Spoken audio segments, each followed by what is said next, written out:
Con 53.000 hectáreas sembradas anualmente, los llanos orientales representan el 27% del total de la producción nacional del arroz. La pregunta es, ¿cómo aumentar la productividad por unidad de área? La respuesta en instantes.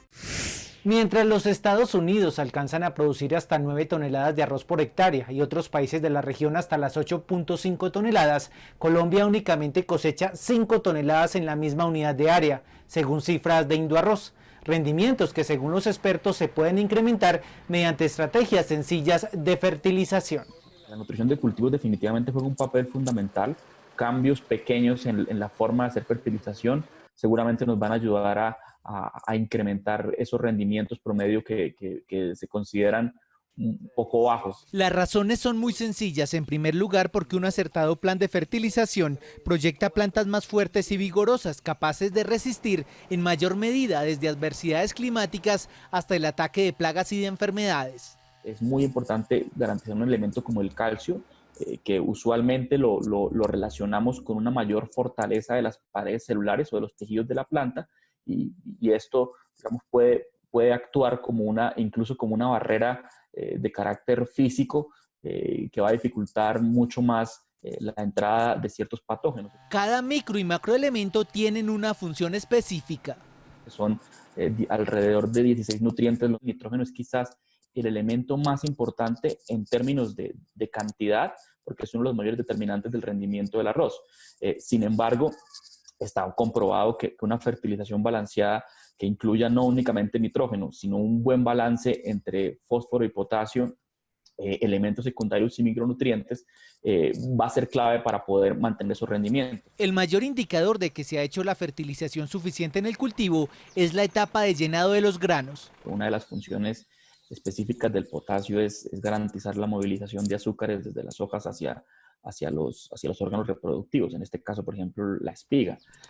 Digamos que si lo vemos por asociación directa, es clave garantizar unos buenos niveles de potasio. Tenemos que garantizar que los niveles de nitrógeno, por ejemplo, durante las etapas de desarrollo vegetativo del cultivo han sido lo suficientemente buenos para que tanto los procesos como el macollamiento y el desarrollo de hojas sea lo óptimo, y así pues las tasas de fotosíntesis permitan que se formen esos azúcares. Los elementos no se deben aplicar todos a la misma vez. Las dosificaciones y las frecuencias de aplicación cobran suma importancia. Elementos como el nitrógeno que se aplican en cantidades más altas seguramente van a funcionar mejor en la medida en la que hagamos más fraccionamientos. Pero elementos, por ejemplo, como los micronutrientes, voy a poner un caso específico como el zinc, en el que las cantidades demandadas son tan pequeñas y que posiblemente por eso su distribución en el suelo, normalmente como se hacen mezclas físicas, sea un gran reto y un tema complicado.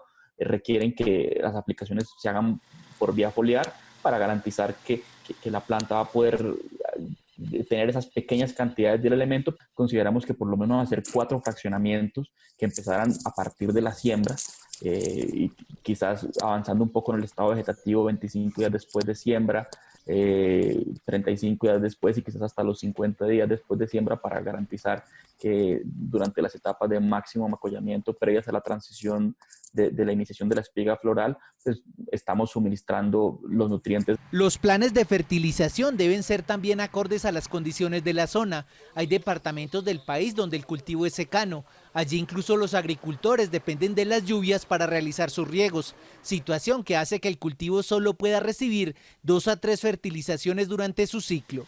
Generalmente se aplican no necesariamente en la época correcta, sino en la época en la que se puede. Encontramos que en las variedades que se siembran en esta zona oriental, como las variedades de arroz 67 y 68, para poner un ejemplo, que son variedades de ciclo corto, normalmente la primera fertilización ocurre los 25 días después de siembra, pues es cuando los lotes dan espacio para hacerlo. En la medida en la que se puedan incorporar tecnologías de manejo de cultivo que sean efectivas y acordes con la realidad del sistema productivo y de la zona, definitivamente vamos a tener respuesta en el aumento de rendimientos, y la fertilización es sin duda alguna uno de ellos. La propuesta es combinar los requerimientos nutricionales de la planta con las formas de aplicación. El arroz es el segundo alimento con más consumo de todo el mundo, según la FAO. En Colombia, nuestro consumo per cápita anual, según el DANA y Fedearroz, es de 41 kilos, de los cuales el 10% es importado.